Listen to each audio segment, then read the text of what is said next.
खरगोन में ब्राह्मण समाज की नई पीढ़ी संस्कार, शिक्षा और रोजगार को लेकर आयोजित 3 दिवसीय ब्रह्मोत्सव का समापन रविवार को हुआ। ब्रह्मोत्सव में 6 राज्यों के विप्रजन समाज के लोग शामिल हुए थे। खरगोन के पूर्व विधायक रवि जोशी की अगुवाई में आयोजित ब्रह्मोत्सव मध्य प्रदेश, छत्तीसगढ़, महाराष्ट्र, राजस्थान, गुजरात और उत्तर प्रदेश से करीब 10,000 से अधिक समाजजन शामिल हुए थे। ब्राह्मण समाज की संस्कृति और परंपरा को मजबूती के लिए ब्रह्मोत्सव के आयोजन में पूर्व मंत्री पीसी शर्मा, इंदौर के पूर्व विधायक संजय शुक्ला सहित निमाड़ मालवा के ब्राह्मण समाज के विभिन्न संगठनों के वरिष्ठ पदाधिकारी मौजूद थे। इस दौरान ब्राह्मण समाज के 51 बच्चों का जनेऊ संस्कार सहित विभिन्न संस्कारों, शिक्षा और रोजगार को लेकर 3 दिवसीय आयोजन में परिचर्चा के साथ मार्गदर्शन दिया गया। खरगोन में खास तौर पर ब्रह्मप्रयाग में आस्था, सम्मान और स्वावलंबन का संगम देखा गया। धार्मिक आयोजन में ब्राह्मण समाज के 200 से अधिक आचार्यों और करीब 200 प्रतिभावान विद्यार्थियों का सम्मान भी किया गया। पहली बार समाज की महिलाओं के लिए कर्मयोगिनी महिला उद्यमी मेले का भी आयोजन हुआ। परिचय सम्मेलन के साथ ब्राह्मण समाज की स्मारिका का भी प्रकाशन हुआ।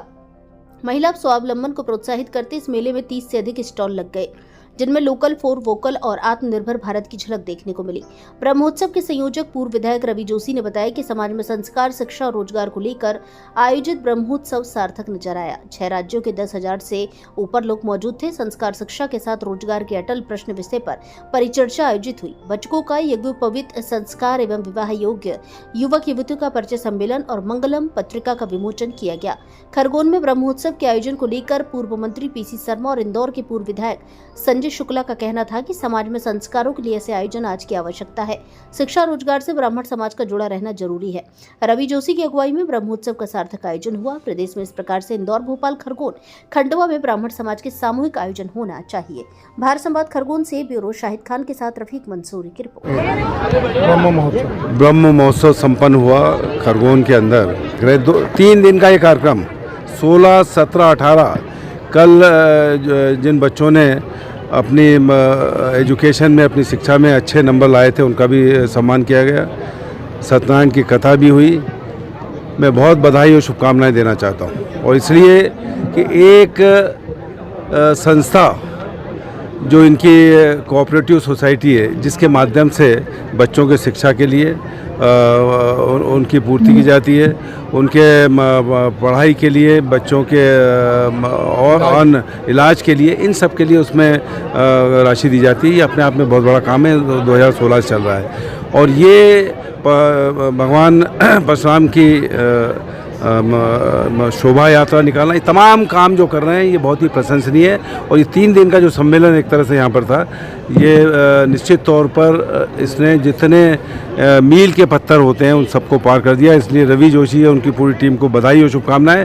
और इस सम्मेलन में पधारे सभी जो बटुक थे उनको भी आशीर्वाद देते हैं, हम शुभकामनाएं देते हैं। और जो लोग पधारे हैं उन सबको भी बधाई और शुभकामनाएं देते हैं। और रवि जोशी इनका कि ये इस तरह कार्यक्रम खरगोन, निमाड़, खंडवा, इंदौर सब जगह लगातार होते रहेंगे और लोग इससे लाभान्वित होते रहें। और एक हमारे भाई रावल मितेश ने घोषणा की है कि जो ब्राह्मण समाज के बच्चे कोई रोजगार करना चाहते हैं तो उनके जो भी पूंजी होगी आदि की व्यवस्था और मदद वो करेंगे। और हमारे जितने भी लोग हैं उस सब में उनको सहयोग आयोजन किया गया। इसके पीछे क्या सोच, क्या उद्देश्य था? इसके पीछे पूरे देश के ब्राह्मणों की एकता के लिए यह कार्यक्रम आयोजित किया गया है। इस कार्यक्रम में 6 राज्यों के, गुजरात, मध्य प्रदेश, महाराष्ट्र, राजस्थान, छत्तीसगढ़ और अन्य राज्य से भी लोग आए, इस कार्यक्रम में सम्मिलित हुए। इस कार्यक्रम का उद्देश्य शिक्षा और शिक्षा के साथ साथ रोजगार, 2 चीज़ों के लिए हमने कहा आदमी हमारा ब्राह्मण समाज का आत्मनिर्भर बने। इस प्रयास से 2 दिवसीय कार्यक्रम करा गया था। ब्राह्मण समाज यहाँ पे इकट्ठा हुआ। सबको पिछले 3 वर्षों से हमने खरगोन नगर के अंदर ब्राह्मण समाज एक नाम दिया है। पहले सर्व ब्राह्मण होता था, उसको हटा के हमने ब्राह्मण समाज दिया है, ताकि ब्राह्मण गौरव रवि जोशी जी ने जो यहाँ पर 3 दिवसीय कार्यक्रम कराया, मैं उनको बधाई दूंगा, उनकी टीम को बधाई दूंगा। क्योंकि कार्यक्रम कराना कोई मामूली बात नहीं होती है। 3 दिन कार्यक्रम हुआ है और तीनों दिन कार्यक्रम हमारे ब्राह्मण समाज के सभी माताएं, बहनें, बुजुर्ग और युवा आए। पहले दिन मतलब उनका सत्यनारायण कथा हुई, उसके अलावा परिचय सम्मेलन हुआ, जनेऊ हुआ। जनेऊ हमारे समाज के अंदर, ब्राह्मण समाज में जनेऊ करना मतलब बहुत बड़ी चीज़ होती है। 16 संस्कारों में सबसे बड़ा संस्कार होता है, एक शादी से कम नहीं होता है। तो आज जो रवि जोशी जी उनकी टीम करेंगे, मैं अपनी ओर से बधाई देना चाहता हूँ, शुभकामना देना चाहता हूँ, और सभी लोगों को मेरी शुभकामना मेरी ओर इस से। आयोजन से क्या लाभ होगा ब्राह्मण समाज को, विशेष रूप से जो संस्कार और शिक्षा है उसको लेकर क्या महत्व होगा? देखिए, इस संसार से ये फायदा मिलेगा कि जो हमारे बच्चे जनेऊ शादी के टाइम करते थे, जो आज जनेऊ हुआ है, तो इससे हमारे संस्कार में आएगा कि हम हर बच्चे का जनेऊ करवाएं। उसके अलावा जो बच्चों ने एजुकेशन में जो फर्स्ट नंबर आए उनका सम्मान करा, तो उससे अगले बच्चे भी सीखेंगे कि हमको अच्छा पढ़ना है और देश के लिए काम करना है, अपने परिवार के लिए काम करना है। और ब्राह्मण समाज में हर लोग चाहेंगे कि हमारे शहर में और